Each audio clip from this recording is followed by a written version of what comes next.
غسل کا طریقہ۔ جب غسل کا ارادہ کرے تو پہلے استنجا کرے، اور اگر کسی جگہ ظاہری ناپاکی لگی ہو تو اس کو دھو لیں، پھر وضو کرے جیسے نماز کے لیے وضو کرتے ہیں۔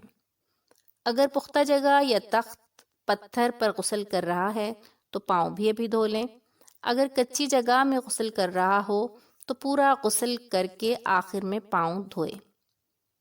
غسل کے وضو میں کلی کرتے ہوئے خوب خیال کر کے حلق تک پانی لے جائے اور منہ بھر کر کلی کریں۔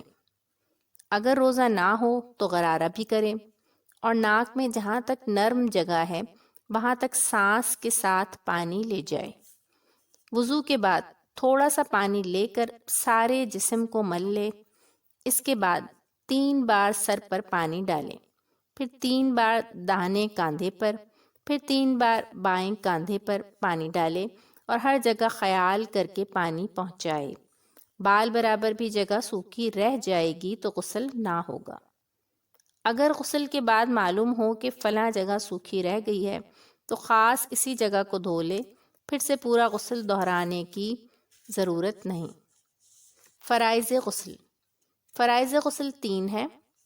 خوب حلق تک پانی سے منہ بھر کر کلی کرنا۔ نمبر 2، ناک میں سانس کے ساتھ پانی چڑھانا جہاں تک نرم جگہ ہے۔ نمبر 3، تمام جسم پر 1 بار پانی بہانا۔ غسل کی سنتیں۔ غسل کی سنتیں یہ ہیں: نمبر 1، غسل کی نیت کرنا۔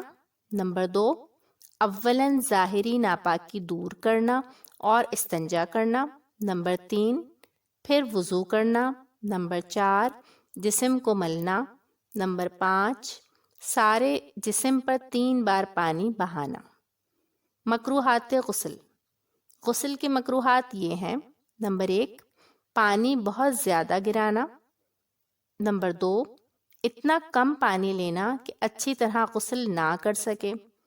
نمبر 3، بے لباس ہونے کی حالت میں غسل کرتے وقت کسی سے کلام کرنا یا قبلہ رو ہو کر غسل کرنا۔